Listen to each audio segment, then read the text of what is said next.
Do you want a highlight that will stand out from the old mold? Rising Recruits is here for you. Professional title screens with easy-to-read important information, use of multiple camera angles, professional graphics that emphasize your skills for coaches to see, 4K and high frame rate cameras to capture all the action. Call, email, or visit Small Moments Productions online today.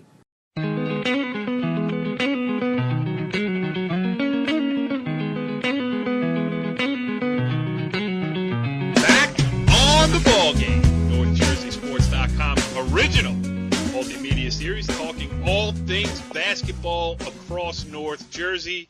This is the pre-snow day edition, and it is all about the Jambo. I am Corey Doviak, being joined by my partner, the namesake of the very show that you are listening to right now. He is Richie Ballgame Barton. What's up, Richie B?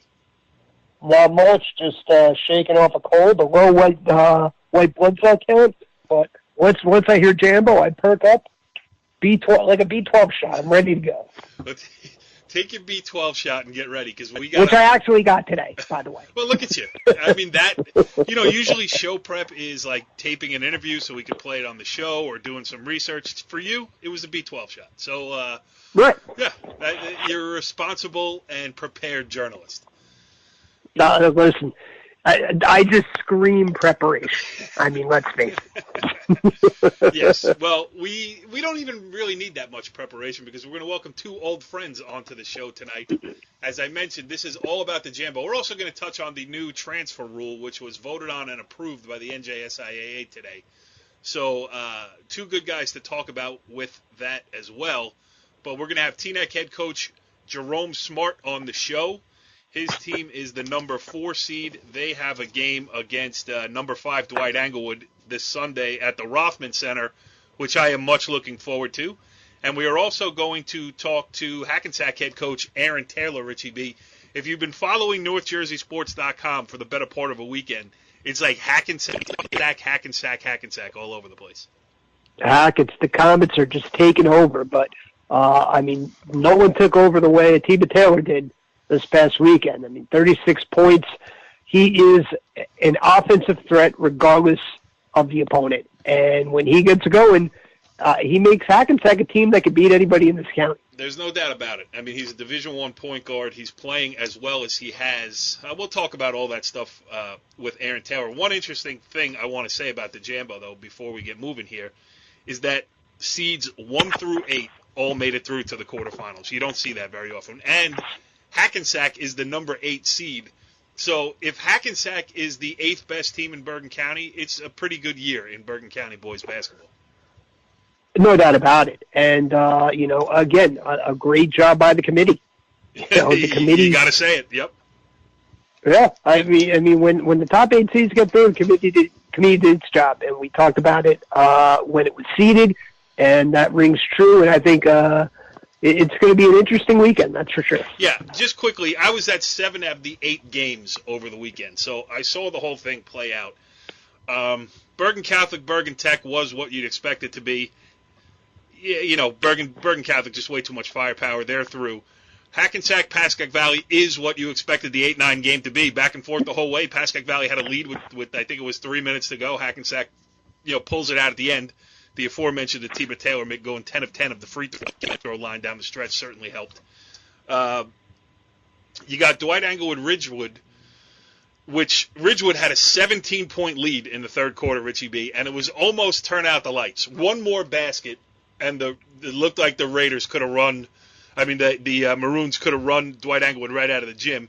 Next thing you know, Dwight Englewood just turned up the pressure. They're not deep, so they can't press you for 32 minutes. But when they had no other choice, they just got after it, turned Ridgewood over repeatedly, and wound up winning by 10.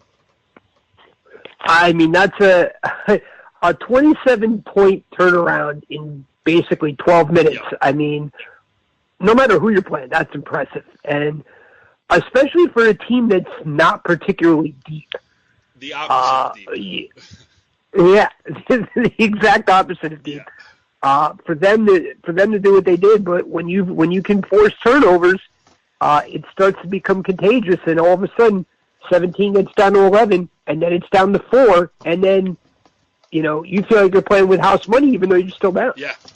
And Jordan McCoy and Tyson Etienne, with a bunch of other players. I mean, all 5 guys on the court for Dwight Angler did the yeoman's effort, but McCoy and Etienne really are a tremendous combination. And McCoy's a Division I guard. He's a sophomore, and if he continues to mature and everything else, I mean, I see him as a Division I player. But again, I am no scout, so I will just say that I enjoyed watching him play this past weekend. Yeah, Teaneck blow by Fairlawn. It was a great job for Fairlawn, to get into the tournament when Kyle Sabella told me that his goals for the season were to get 10 wins and to qualify for the state tournament.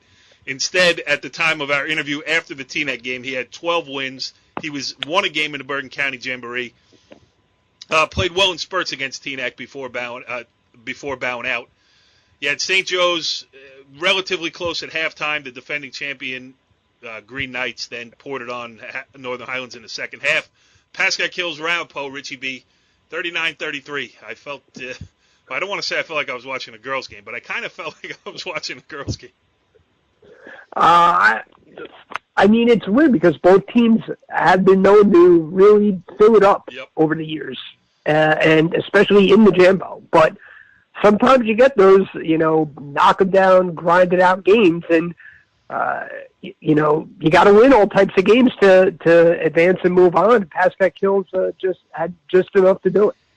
Yeah, and as I wrote in the story, it wasn't like, it was 39-33, so it was a very low-scoring game, but it wasn't like there were 70 points out there for either team to be had. I mean, both teams... I have a quick question, though. With Kirky on one sideline and Sandberg on the other, did you have to wear like a half Pascack Hills, half Ramapo shirt, like moms would wear? Or I mean, that must have been really tough for you emotionally. Listen, it's hard. I got to be honest. Those are 2 of my favorite people in the entire universe.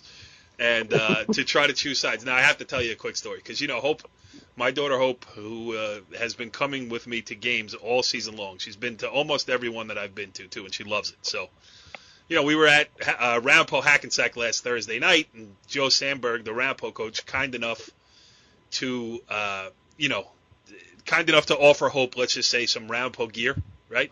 So when Hope is with me, we sit on the baseline and we work. She's expected to help out in whatever capacity, and I tell her all the time, you can't root. We're professional journalists and we're impartial. We don't care. So we're watching the Ramapo comes out to warm up. Joe Sandberg flips her a Ramapo T-shirt. Bro, she takes off the sweatshirt she was wearing. She puts on the white Ramapo basketball T-shirt, runs up into the stands, and is audibly cheering as loud as anybody else for Ramapo. She was the biggest Green Raider fan ever. A little bit of gear goes a long way in the Doviak household. We're going to have to take her off the site if she keeps up that behavior. Yeah. I'm going to tell you right now. That's right. Or Kevin Kirkby has to kick in a Pascack Hills basketball T-shirt. I mean, one or the other. All right, the other Oltapan, Riverdale. Oltapan took care of business. They got out early, a couple big shots, and they ran away from Riverdale. And then Bosco Tenafly. Here's the thing. It's the first time I've seen Bosco this year, and they are huge. They, there's just where do you go when everybody looks like they're 6'6" or taller? Charlie Bagan, their point guard, looks short on the team. He's like 6'1". I mean, he's a good-sized point guard at the high school level. And Tenafly did what it had to do on the first couple possessions. Forced a couple Bosco misses on the first possession, and Bosco got 4 offensive rebounds, put it in. Tenafly's milking clock on their first couple of possessions, throwing the ball around, not getting it stolen, whatever. They just, one shot and out, and then Bosco started to hit some threes, and then they pulled away. So really impressive performance by the Ironmen. I mean, Tenafly was in over its head. It was a good job for them to get there, but, a struggle against a team like Don Bosco Prep, which Old Japan will have to play this weekend. I mean, when you have that kind of size and athleticism, I mean, and depth. You have size, experience, athleticism, and depth. Yeah. You have an outside chance to be a good basketball team.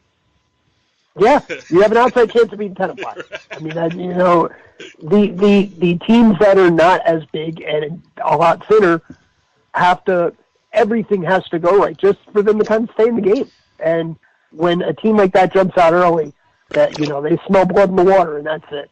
Yep.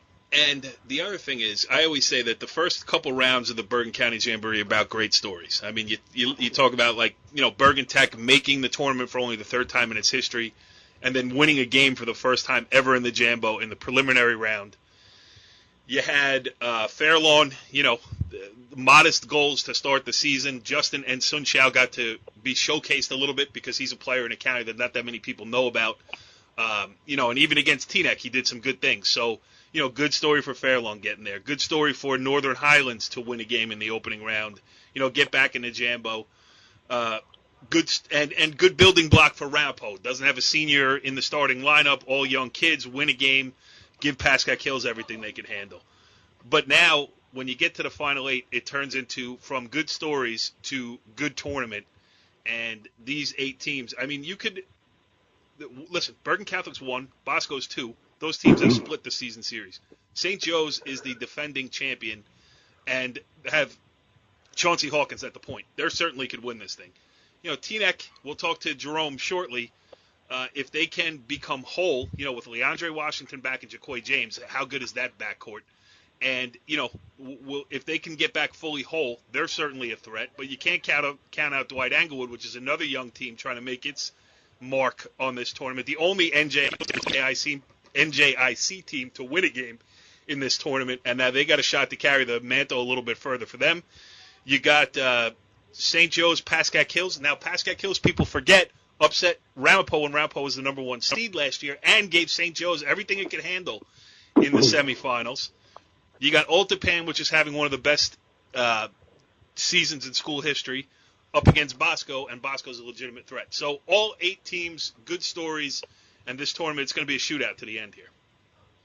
No doubt about it. And, again, I mean, how often do you go into any county tournament in any state where the top 8 teams are all legitimate threats to win 3 games and hoist the crown? Do you think that's true? I mean, I don't think Dwight Englewood could win 3 straight games. I don't think Oltapan, and I don't think Pascack Hills could win 3 straight games. I think it's not unreasonable. I really don't. See, the thing about the draw that Oltapan has as the number 7 seed, they have to play Don Bosco this week. Listen, any given day, anything can happen. Now, say St. Joe's get through. Think about it this way. If the C's hold with Oltapan being the only upset winner in the round of 8, they would have to have beaten Bosco, Joe's, and Bergen to win a Bergen County championship. Now, it would be the hardest road that any team ever took to get there, but, to knock off 3 parochial powers who are not just Bergen County powers anymore. I mean, they're statewide contenders in non-public Group 4. So, I hate to disagree with you, Richie B, but I disagree with you. Well, the disagreements are about to continue, I have a feeling. Yes, because, as I mentioned, we want to talk about the transfer rule, and you and I are both on opposite sides of the spectrum. First, let's get the opinions of the coaches that we are going to have on here tonight. And then when we are done with that, we will continue because I know that we are on opposite sides of this thing. So we will get into it deeper after we do these 2 interviews. This is about the Jambo, first part of the show. The rest of it will be about high school sports in New Jersey and the brand new transfer rule, which, just for the record, I think is ridiculous. All right, Richie B, let's shift gears here and let's bring on some true experts on this edition of the Ballgame.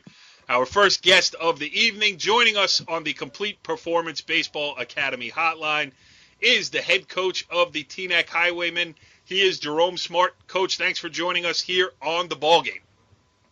Thanks for having me. It is always our pleasure to have you on the show here. Let's start. We're doing a lot of Jamboree talk this week on this show, so let's start there with you. An impressive win over Fairlawn in the round of 16. Moving on now, you guys are the number 4 seed. Impressive this past weekend. First of all, let me ask you this. Leandre's back. It hasn't, I talked to him after the game against Fairlawn. He said he felt like he hasn't skipped a beat. Certainly didn't look like it this week as, he and Jacoy back together in the backcourt. do you expect the Highwaymen to be fully whole at any time this season? As far as what, Jawuan Daniels? Yes, as far as Jawuan Daniels, who was such an integral part of the Group 3 state championship run last season. No, well, we won't be as whole as that. Jawuan Daniels will not be a part of the team for 2016-17. All right, there's some breaking news here on the. Hold on, I got to hit you with one of these. You like that? I got production and everything. So anyway, all right. Go ahead, Rich. I didn't even hear it. Oh, okay. Anyway, the old breaking news sounder. All right, so we'll leave that where it is. Then you're gonna go to battle with what you got here. First of all, let's talk about Leandre. How nice to have him back. From my perspective, in the place that he belongs in the backcourt at Teaneck High School. We're happy to have him. He's been a pleasure. He's matured so much. He's gotten a lot stronger. He's a lot more unselfish than he ever was, and he's willing to teach guys like Jaquay and the other guys because he's been there and done that. He was the guy at the mountaintop who was the guy, the marquee guy, and he's still a marquee guy, but he just handles it a different way.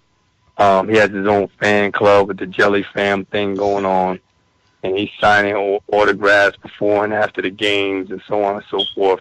So that'll help him when he goes to college and being acclimated, because when you play Division I, a lot of that stuff happens because in certain areas of the country there are no pro teams there. So if you go there, you're like, the pro team in that area, even though you're only a college. So I think that'll bode well for him moving forward. And he's been a model student, model citizen, and a player coach in a sense, because I told you in the past how close we are, so we think a lot alike, and he's able to relay a lot of the things that I need relayed onto the court without me even saying it. So you see me doing a lot of sitting down, but I got my player coach on the floor. Yes, it is definitely true that, and when I interviewed him too, he's always got a smile on his face. He seems like, I don't know, even as a younger kid too, he had that same demeanor. But I think after going away and then coming back, do you think he realizes what he's got here? You know what I'm saying? Is that a part of his psyche and just that helped him easily reintegrate? I think that's part of it. And I think part of it is that he feels like he has unfinished business here. I think he had an agenda when he left, or his family had an agenda, or whatever it was, that he always felt like he wanted to finish up here. And it's strange, with the transfer thing, and now we're going into the new transfer thing. He just felt like, I think his family, and he felt like because he was so big here that maybe he can go somewhere else and get a different type of look and then come back and, finish up here. I mean, it's complicated. When you go to one of those power Catholics and they're recruiting kids from everywhere, and they're coming from not only the state, but other areas of the country and even out of the country. It's rough to compete. I mean, when all you know is you're the man in Bergen County. So, he learned the hard way, but I think he knows what area, what town, what fan base loves him the best and is going to treat him the best. And I think it was important for him to get back here and finish up where he is. Yep. Richie B, what do you got? I mean, obviously, when you talk Teaneck, you talk Leandre, you talk Jaquay, but I want to talk about Adrian Ballgame. And, he is really, I loved him last year as really a glue guy who did all the little things. But now, I mean, he's scored in double digits the last 7 games, had 25 against Fairlawn. I think that's a career high for him. Talk about how his game has really grown and how it's really stretched out the floor for you. Well, the dope boy, he finally got in shape. Early in the season, he was out of shape, man. I mean, Adrian last year was a key cog and probably one of the more important key cogs in the state tournament, making all the free throws, making all the big cuts to the basket, finishing, playing the other team's best scorer on the perimeter, so on and so forth. He's very integral, and like now, being a senior, now that we have him in shape, he's rounded in shape, that shot's falling. Now we have 3 guys who can really shoot the ball on the perimeter, and it makes us very difficult to defend. But we're rounded in shape at just the right time. You don't want to peak too early. And we have other guys like, Corey Gordon's rounded in shape. We got a lot of guys that are, giving us things that weren't giving us anything. I mean, after we played St. Joe's, I went off on a team after the game, and then I went off on them for about 45 minutes before practice. I mean, we had 2 guys have 69 points, and we lost 79, 76, or whatever it was. And I'm like, you're telling me the rest of the team can only give us 7 points? Like where were the rebounds? Where were the steals? Where were the diving on the floor? You weren't scoring because they were doing it. So, I mean, I think that was the turning point of our season when I was able to, point out to these kids that, and let them know, what are you actually doing? What can you tangibly tell me you're doing? There's only 7 other points on the board. They had 69. What are you doing? Were there any blank stares looking at you when you were delivering this? There were a lot of blank stares, and since then, you've seen Adrian, you've seen other guys step up. Jaden was sick then; he was out with the flu. He's back. That makes us deeper, more athletic. So I mean, it is what it is. I mean, but that was ridiculous. That was probably the most disappointing loss at Teaneck, because when you have 2 guys go for damn near 70 points, right, you gotta win, and you lose a game, a competitive high school game is normally in the 50s, right? Maybe the 60s, early 60s. You score almost 80 points and lose. What was the rest of the team doing? What were they doing? You can't ask the guys that are getting 70 to play D also. Right. They can play some D. They can play a lot. They're killing themselves on offense. Right. What are the other 3 guys doing? Do you? Yeah, that's a great question. What are the other guys doing in that situation? Hold on, let me compose myself here, because there's so many things I want to talk to you about. First of all, going forward this week, let's not forget, it's not the distant past that Teaneck was the undisputed king of Bergen County. First team ever to win 4 straight Jambo titles. That run ended in 2014. Do you feel like now with Leandre back, with guys getting back in shape, with guys knowing that they have to help guys who are scoring 70 points just a little bit more, do you feel like this team can make a run here? So much has been made about the powerhouse parochials, with Bergen, Bosco, and Joe's being the 1, 2, and 3 seeds. Is Teaneck a real player in this thing? Well, I like to think so. I mean, I like being an underdog. We're just going to keep working hard. For so many years, 4 years in a row, we had the bullseye on our back, and it's rough with that bull. And believe it or not, we get everyone's A game anyway. Yep. But it's nice to not be the team that everyone's talking about, and just so we can go out and we can just prepare and get up for a game, and maybe I can use some newspaper fodder to get my guys, fired up. Because for years it's always been Teaneck's going to win, and I say one quote and it's in the paper, and the other teams get fired up, and but we have to deal with that. Now it's nice that we're an afterthought, but I think that this year, I know for a fact if things would have worked out better with Jawuan, we would have had a special year without a doubt. From what happened in preseason and the scrimmages we had and the way we were playing. But hey, we had to turn the page, and we're not far from that. I mean, the thing that he gave us was, diversity on the defensive end, offensive end, and he can rebound the ball. He did so much, and now we have to have so many other people do what one person was doing.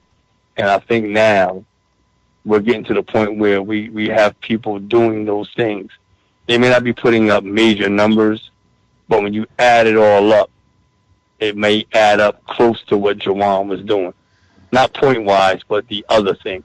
Right. And, and I think that, Jaquay and DeAndre are still going to have to really, score the ball, but that's what they do, and Adrian's coming on anyway. So I think that we have the best backcourt in the state. I'll take that to the bank, and I'm not worried about triangle and twos. We've been playing against that all year. Right.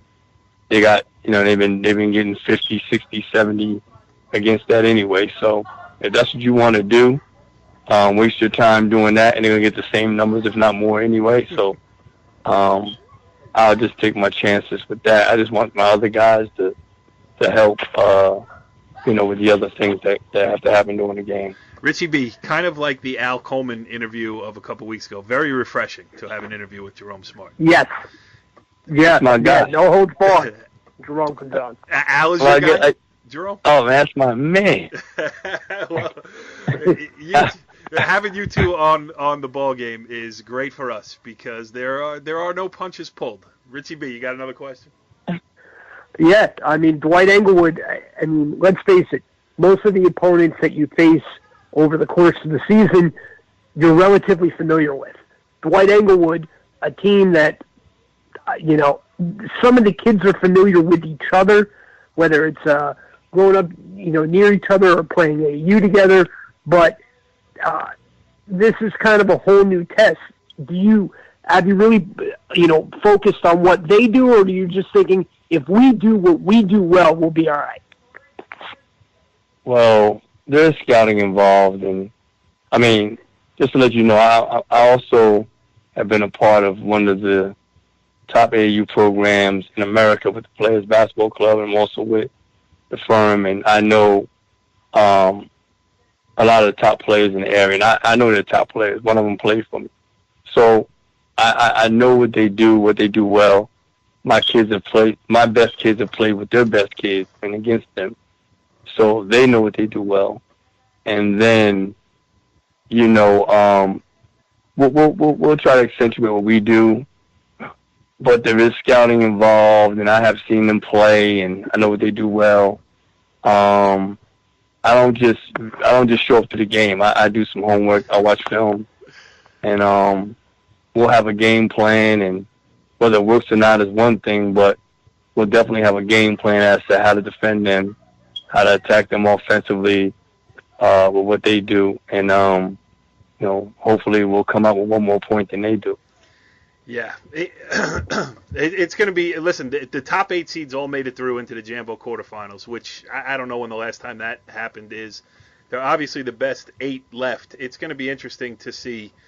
We're having Aaron Taylor on after we have you on here on the show tonight. Hackensack's playing great. You guys are playing really well. So, everybody does know each other. Everybody knows what the other team's tendencies are at this point of the season. It's going to be fun to see how this whole thing plays out.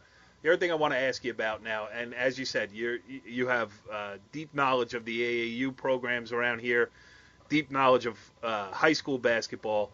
State today comes down, the ruling is passed that it's a blanket 30-day sit for just about every transfer in every sport, no matter where you come from or where you're going.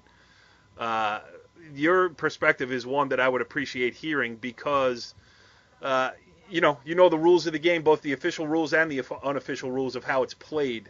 What do you think of the new initiative here? There's so many transfers that are illegitimate, and we all know they're illegitimate when you're in the basketball world.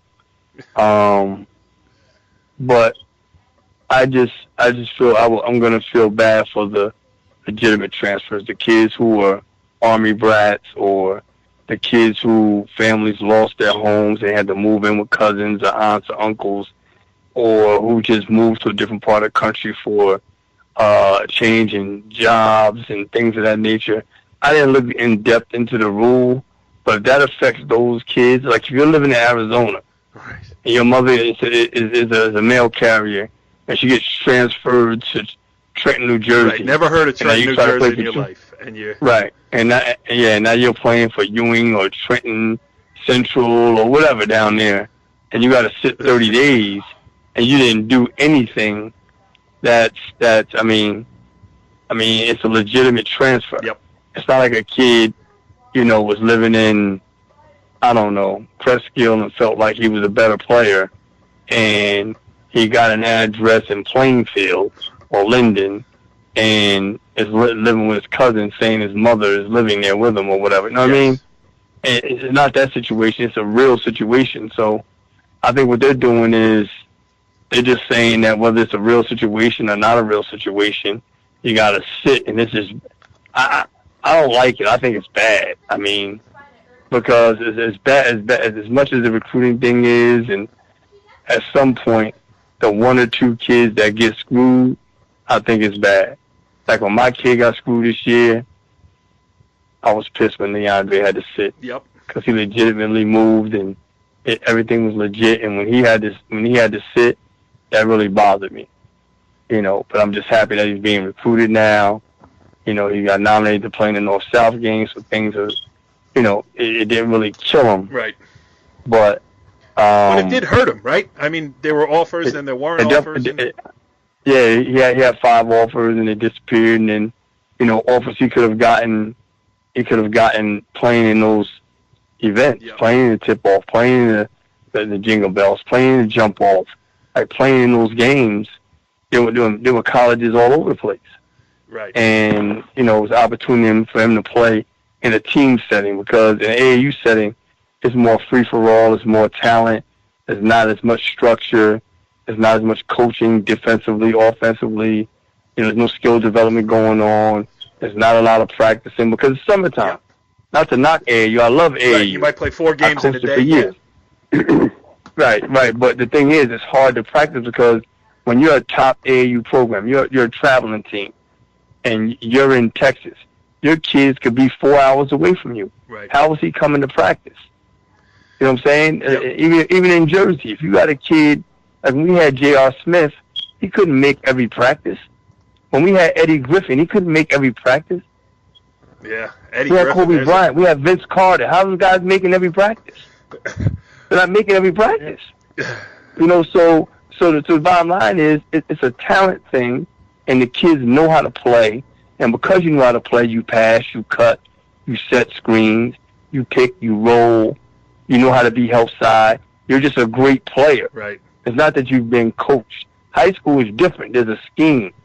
That's why Bob Hurley's so great. He doesn't have the best players all the time, but he has good enough players to where when he puts his coaching to it, he beats those All-Americans and those prep schools that have all these players because it's coaching now.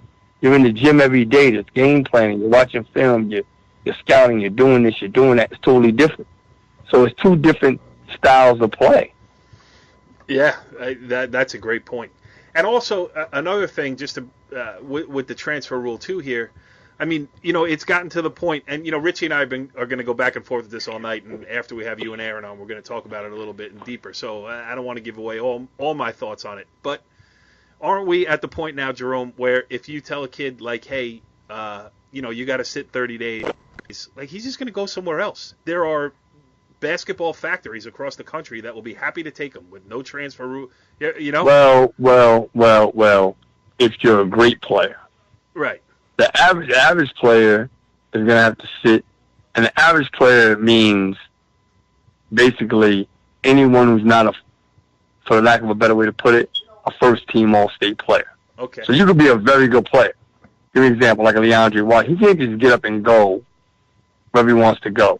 People aren't just throwing money at him. Right. You know what I mean? But if you're Kyle Anderson, if you're Michael Kidd-Gilchrist, if you're Kyrie Irving, yeah, you can get up and go wherever you want to go. You're special. You're top 20 in the country. Yeah. That's different. But the regular kid who might be top 100 or top 150 or top 200 or 250, that kid just can't get up and go. He got to sit 30 days. Well, they can if they have money. There's plenty of prep schools that you can go to.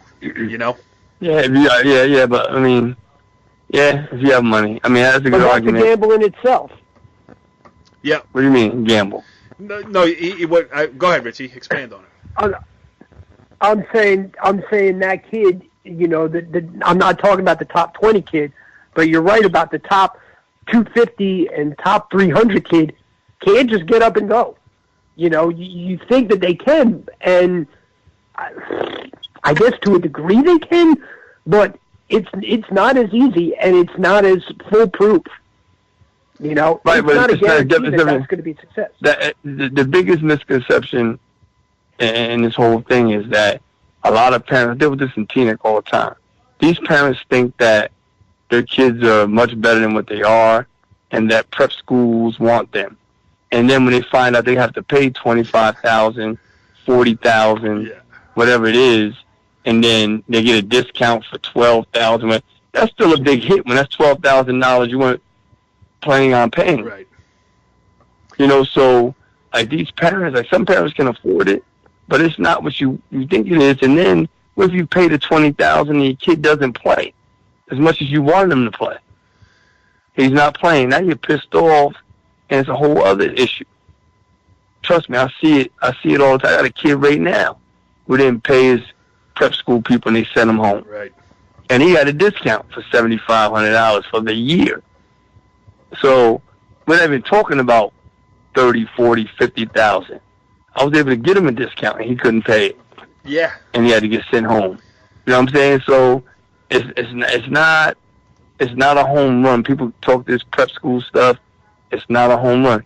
And with the prep schools, you have to be done already academically the way it's set up now.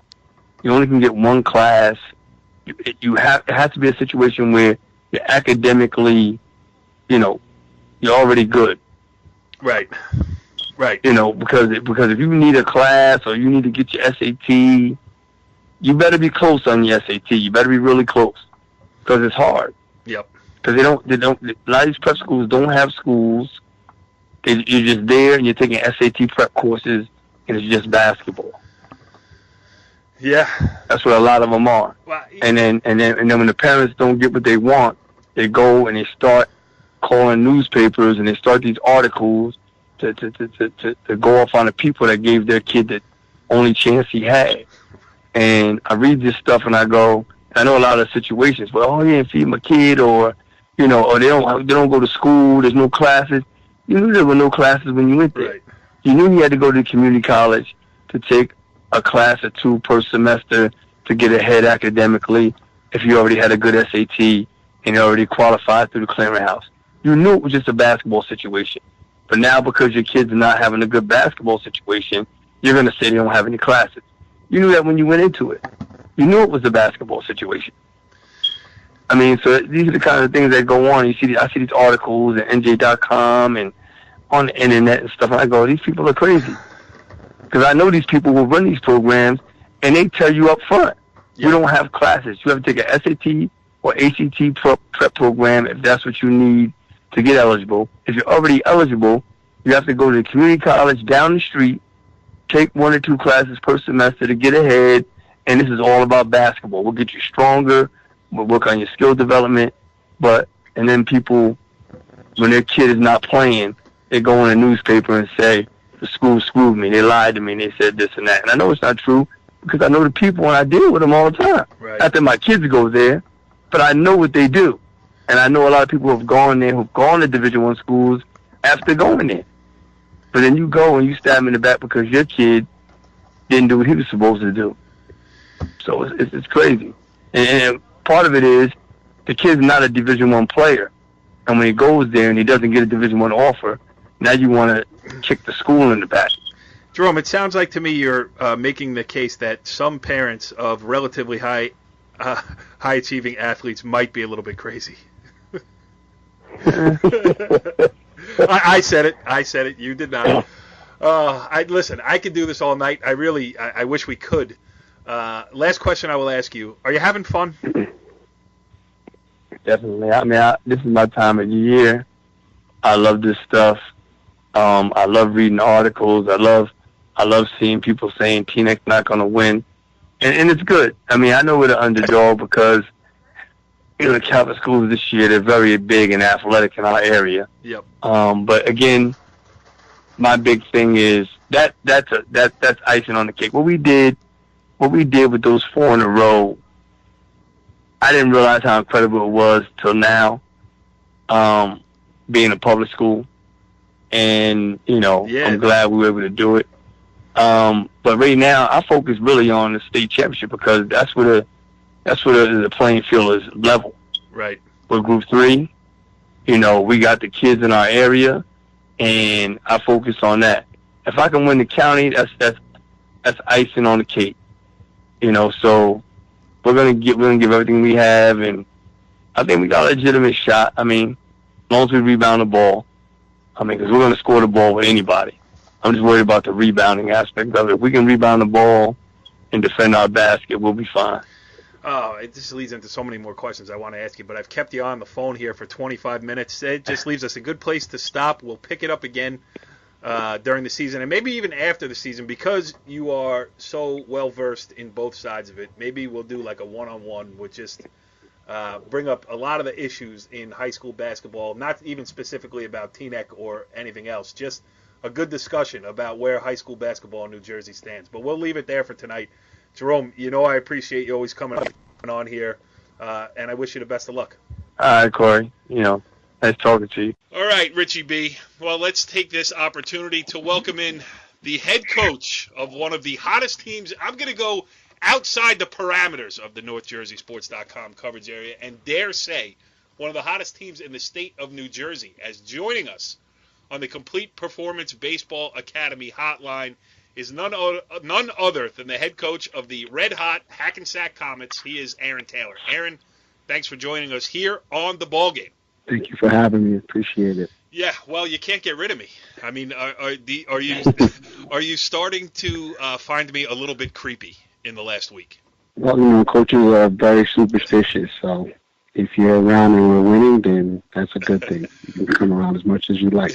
Yes, well, you are winning and doing it at a rapid clip here. I mean, you've kept up a busy schedule here late in the season, so let's just go through it quickly. Thursday night, now we're taping this on Wednesday night, so in the span of the last 6 days, beat Ramapo, won at Elizabeth, won a Jambo game on a Sunday morning, came back from 10 points down to beat Ridgewood. Why are the Comets playing so well right now? Well, I think they're, peaking at the right time, they're sharing the basketball, playing harder, become more focused in practice, to kind of see the end of the season, the postseason part. We break the season up into 3 parts, and we have the preseason and the early part. Then we have like the break, the holiday tournaments, and so on.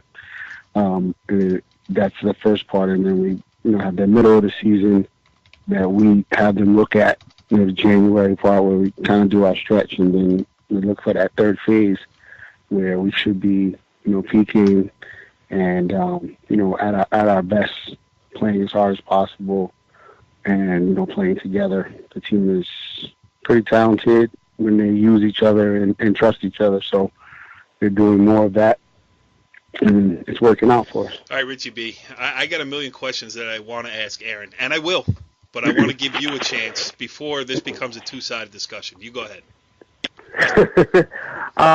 You said you break the season basically up into 3 parts. The first part of the season, right after the holiday, beginning of the season, going through the holiday tournaments, you're 3-4. You lose a couple of tough ones.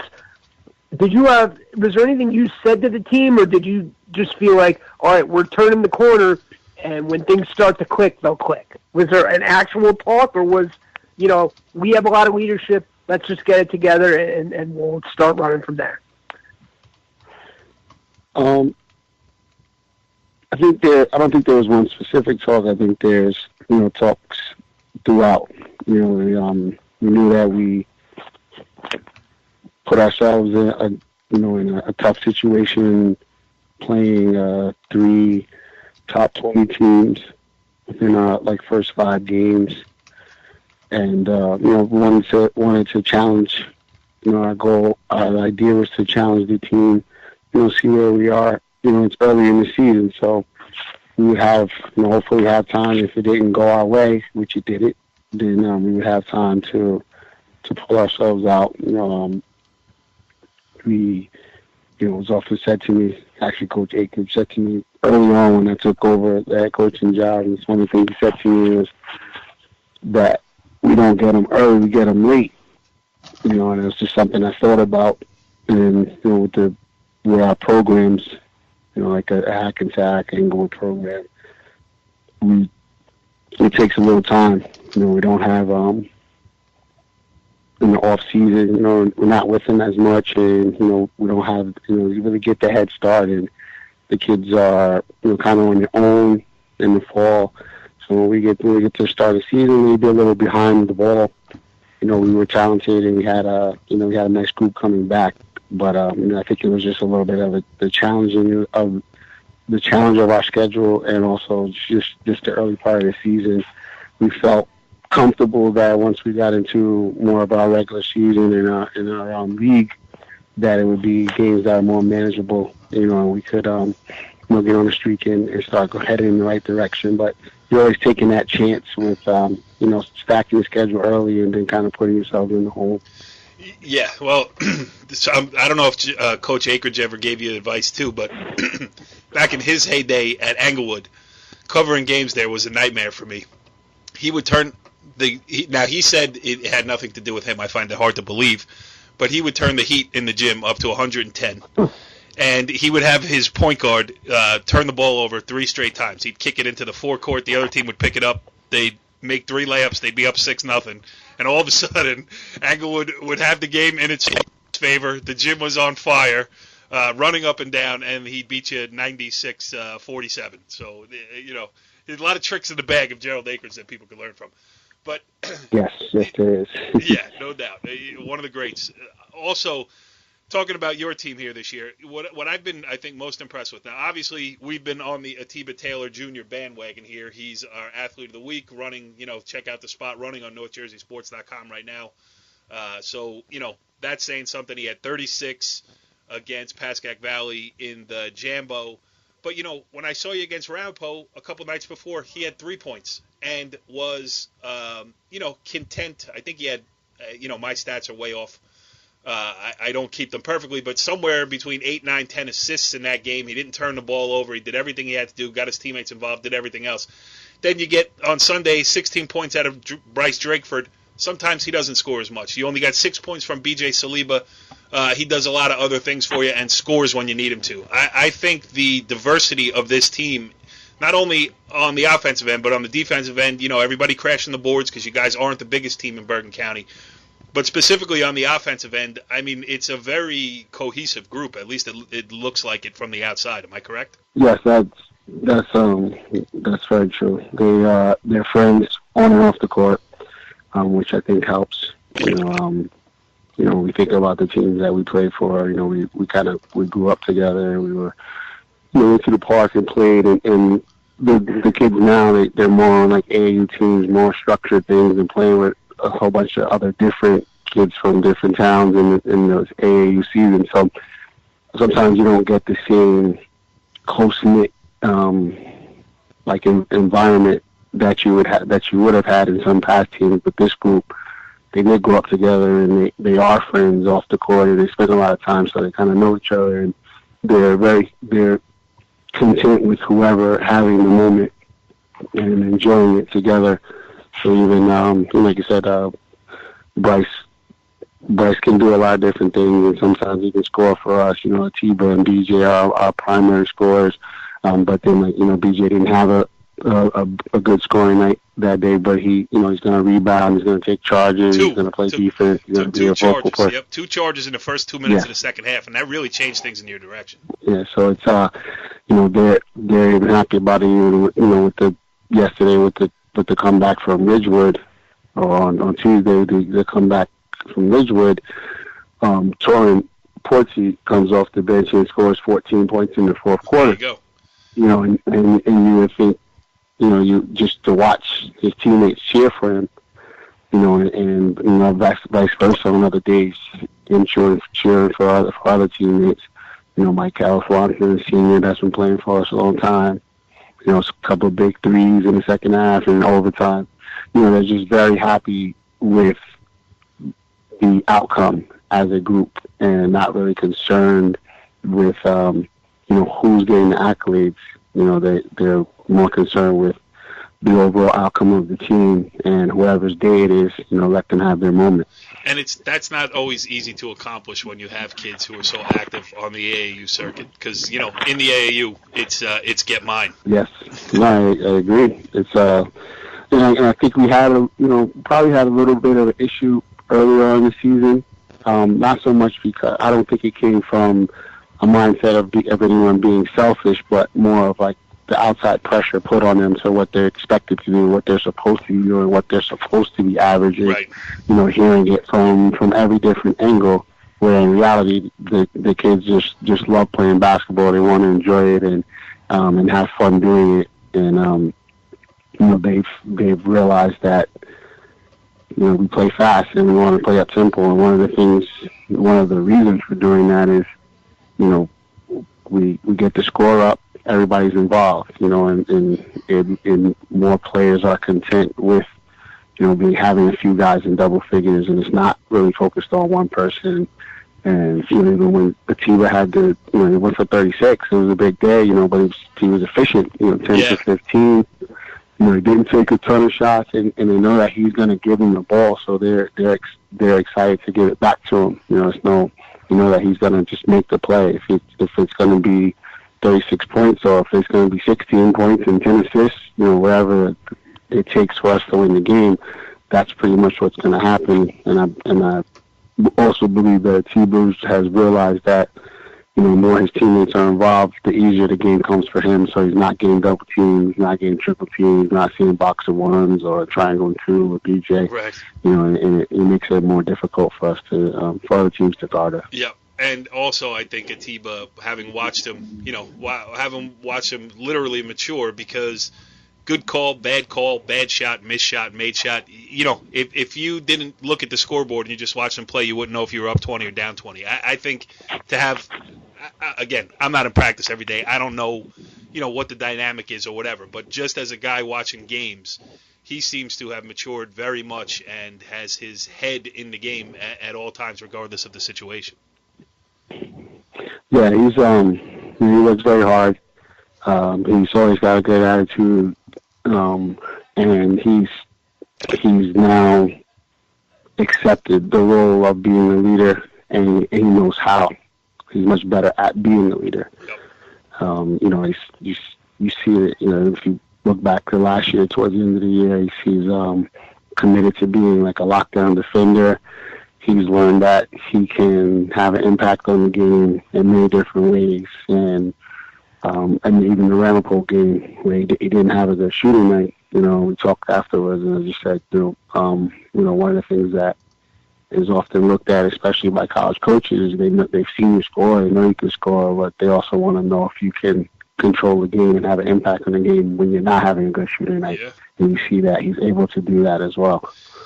All right, Richie B., I'm going to give you a chance at another one. But I do have to say this. Last week in our last show, Richie, we talked about Nicest Kid. Well, maybe we should start that, a feature on NorthJerseySports.com. Nicest Kid of the Week. Now, every one of Aaron's kids that I've interviewed after games, certainly I don't mean to dismiss any of them because they all seem to be, really good kids. But Bryce Drakeford, yes, sir, no, sir, laugh. He gives you, a hug. I would like to nominate Richie B. Bryce Drakeford for Nicest Kid of the Week. How about that? I can't say I've ever interviewed him, but I'll go with it. I mean, the kid's got a great name, Bryce Drakeford. I mean, that is true. He's going to succeed no matter what he does. He's got a leg up. With a name like Bryce Drakeford, you do have a leg up. Go ahead. You got another question? Yeah, I mean, looking ahead to Bergen Catholic. I mean, they present a bunch of problems. I mean, they have a little bit of everything. I mean, they have two guards in the backcourt who are Division I players. They have the kid Benelli, who is, has size and, can hit threes from anywhere. What do you do to really slow them down? Or do you just say, we're going to do what we do all year, we just have to do it better and really control the tempo?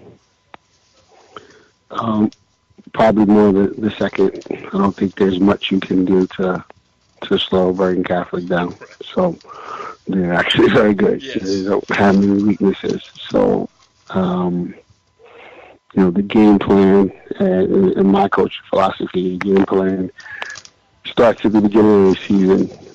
What the things that we're implementing for our group of guys, the mindset is always what will we be able to be successful at when we're playing a Bergen Catholic.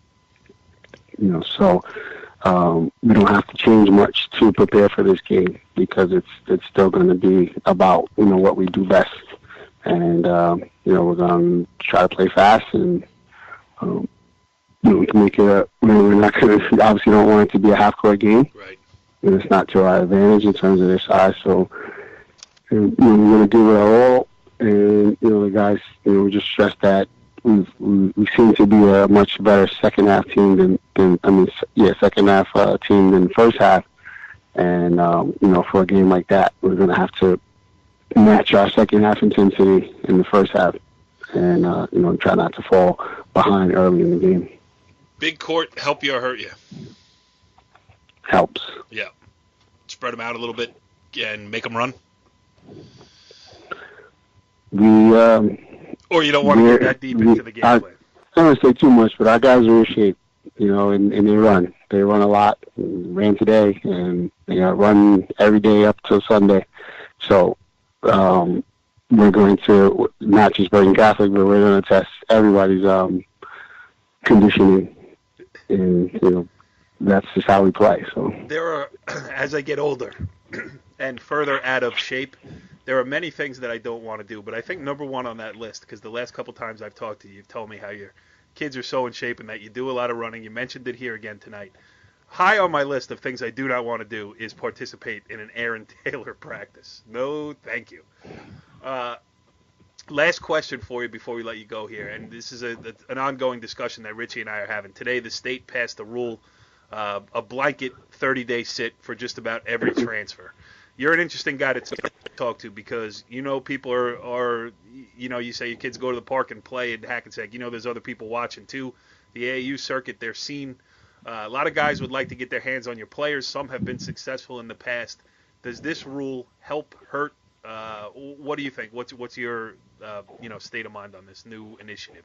I am not in agreement with the new rule. I told you, Richie. I think you're with me. That's 2-1. Go ahead. Sorry. I think that it hurts public schools more than anyone. Yep. Because there's the law of going to a private school. Their ability to recruit players outside of they don't really have an area that they have to recruit. We get what we public schools get what we get. So when the kids are in middle school, they are able to talk to them and show them what they can do for them at their schools. And there's sometimes that one of the scenarios, there's sometimes where they're sold the story. They get there and it's not what they expected it to be, or they didn't expect that there was going to be 2 or 3 other players playing the same position. And it's not what it's cracked up to be. So they decide that it's not what they wanted, and they want to go back and play in their public high school, their local high school. That would be detrimental to to public schools, including Hackensack. Tiba being a case where that would have affected us. So I just think it hurts public schools because we can't recruit, so we get what we have, and if we happen to lose some kids, to what they think may be a better situation, then it's really going to be hard for them to make a decision. They're probably not going to make the decision to come back, even if they want to. Also, it's there's other circumstances. If I live in New York and I'm a parent and I have a kid that's really good and I get a teaching job in Hackensack, and I want to move to Hackensack, and my kid has to sit out, it has nothing to do with it. Right. It has nothing to do with sports. It's just the parent had to move for, and it was a better opportunity. So there's just a lot that needs to be looked at in terms of the rule. It's just a very blanket rule from my understanding of it. And then I think there's obviously scenarios where it causes problems, but I do understand that the transfer in New Jersey is got out of hand, and it's caused a problem for everyone. So I think it does need to be addressed. I'm just not in agreement with the way it's being addressed. I agree with you. I agree with you 100%. And Richie and I are going to get into it later in the show, and we've kept you here long enough, so I'm going to let you go. But, I mean, really, Aaron, at the top levels, you know, the Patrick School, the St. Anthony's, I mean, I don't really care if a kid, you know, if he transfers from the Patrick School to Roselle Catholic. I mean, so what? You know what I mean? Those teams are playing a different game anyway. They're going to get the top-level players, and the other side of it is, you make it too restrictive, there's options where they'll just go out of state. I mean, you ever hear of the IMG Academy? How do you think that thing came into being? You know? Yeah. Just, you know, you can drop the pretense of, you know, pretending to go to high school. You know, for these high-level guys who are, you know, the big-timers, who are potential lottery picks in the NBA, you know, they're not going to sit 30 days. They got options. You know? Yes. Oh, I can't move from here to there. Okay, see you later. I'm at Montverde. And the recruiting, you know, with the college recruiting, you know, high school is almost becoming obsolete in terms of the scenario. You know, the high level players are committing to colleges and sometimes not even sure where they're going to go to high school next year. So. Or they're leaving high school early and enrolling early at, you know, colleges. There's a kid who went to Kentucky who's already in school. He's not, you know what I mean? He's a senior in high school, and he could potentially play now in the second semester of the college season. It's all ridiculous. Anyway, we ain't going to solve it here tonight. Aaron Taylor, the head coach of the Hackensack Comets, thanks for hopping on with us tonight. And guess what? I'll see you on Sunday. Thanks for having me. It's always fun. All right, Richie, be there. Interesting stuff with our distinguished panel of guests here on this edition of the Ballgame. But now you and I got some unfinished business. Let's get back to this transfer rule thing here. There's just discussion between you and I. We don't need, you know, two of the best coaches in Bergen County to tell us what to think, Richie B. We have our minds of our own. Now, the floor is yours. Make your argument why this blanket 30-day sit period for any athlete who transfers to a different school, either from out of state or in-state, inside the borders of New Jersey, should have to sit 30 days. I just don't understand why it's so much different in New Jersey than it is in other states. I mean, you know, in other states, is it that big of a problem? And, you know, you have other states where it's longer, much longer than 30 days. Let me ask you. Yeah, Go ahead. I just think it just makes it very cut and dry. This is how it is, regardless of who you are. You know, we're not, you know, picking sides here. You know the rule. We know the rule. That's the way it goes. Yeah, but this transferring ruling is designed so that kids don't transfer for athletic advantage, correct? Yeah. Yeah, there's a lot of kids who, due to family circumstances, to a million things that go on in the day-to-day life of a high school kid, that sometimes they are required to transfer schools. And because you have to make the transfer policy the same for everybody, and understandably, everybody's got to be playing under the same rules.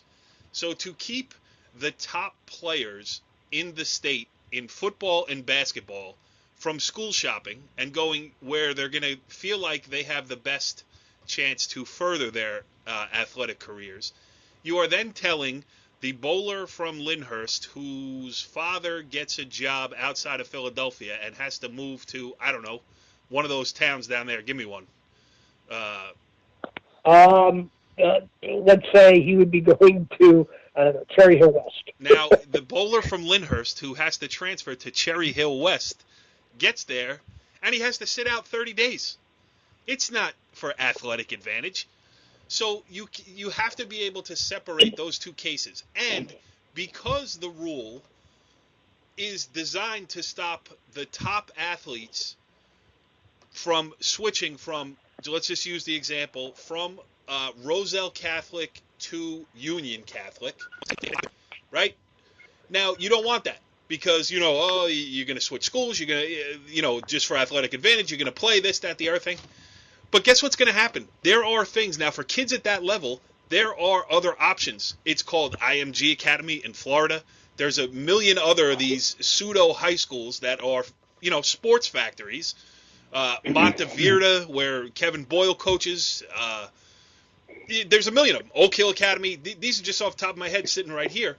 So what's going to happen is New Jersey is going to play itself out, and it's going to lose all of its top kids because they're not going to want to sit 30 days to transfer, and they have options. They can go someplace else. So, yeah, but you know what? If they lose all the top kids, you know what? They lose all the top kids. Yeah, but that's not. Yeah, but that's not what high school athletics is really supposed to be. Yeah, but high school athletics is not that anymore. When you talk about, let's look at the Tournament of Champions winners on the boys' side for the last 20 years. It's St. Anthony, Roselle Catholic, St. Joe's Metuchen. Name your parochial school. The public school, who the bowler from Lyndhurst, that doesn't affect them. Let's be honest. We're talking about the Jambo like crazy, and none of the public school teams that we're talking about are really. Now listen, Teaneck won the Group 2 and made the tournament. Won Group 3 and made it to the Tournament of Champions, which is great. Are they going to win it? Maybe, but probably not. I would bet against it. I don't see them beating the Patrick School in the final of the Tournament of Champions. But my point is, those top-level schools, those basketball factories in New Jersey, are playing against each other. So what do I care if they switch players? Who cares? Then, why have them in the NJSIAA at all? Oh, that's a separate argument. Okay, here's the other part of it. The NJSIAA is made up of its membership. Schools pay dues to be a part of the NJSIAA. Its operating budget comes from ticket sales, dues, and all those things. The NJSIAA bylaws are made up by the representatives of the schools who vote on them. So if you really want to crack down on this, the schools themselves have to do it. The Patrick School has to say, we're not taking you as a transfer from somewhere else. Yeah, exactly. Good luck. Not going to happen. But the NJSIA is not supposed to be the law enforcement arm. It's not the NCAA. And the NCAA is not even a law enforcement arm anymore. All these things going on at Baylor, the NCAA is not touching it. They're going to let the police sort it out. So, it's where we are now as a society and a sports scene that we have allowed it to get so far out of hand. You can't put the genie back in the bottle. These top level players still want to play at top level programs, and they want freedom of movement. So they're gonna go. Everybody, New York City now, St. John's, they can't recruit New York City players from New York City high schools because all those kids who show potential, not all, many of those kids who show potential are already gone to a postgraduate school anyway. It's not like there's the uncovered kid at the Stefan Marbury at Lincoln High School. He's not there anymore. You know what I mean? So it doesn't make sense that we're trying to get it back to 1950 because that doesn't exist anymore. Say it, guy. I win. I wouldn't say you win, but I think it's tough to say, but no, it's not. Like these things can be handled on a case-by-case basis because it's pretty obvious who's transferring for athletic advantage and who's not. Point exactly. Yeah, really. Yeah, but you still just can't not police it and say, you know what, transfer wherever you want. Kids will be going to 4 high schools in 40 years. No, because who is the kid that went from who is it? Asante Gist, right. Who's now playing at, where is he? Eastern Kentucky. Something like Quick that. guard, by the way. Yeah. But he went from where? I think it was like Roselle Catholic to Marist to St. Anthony's in less than 2 years. And then finished it. Yeah. That's crazy. Yeah, but so what? Those schools you named, they're all playing the same game. You know what I'm saying? So what? This year he's playing for Roselle Catholic in the in the Tournament of Champions. Next year he's playing for Marist. I mean, why do I care? I really don't. And the other side of it is, now, I'm a guy with 2 kids, right? If I want them to go to a different high school for whatever reason, I'm a parent. I'm allowed to make that decision. Who is the NJSA to say, no, you can't play because you're a transfer? So what? I'm allowed to move. I'm allowed to put my kid in the school where I think is the best circumstance for them. Why do I have to pay a penalty?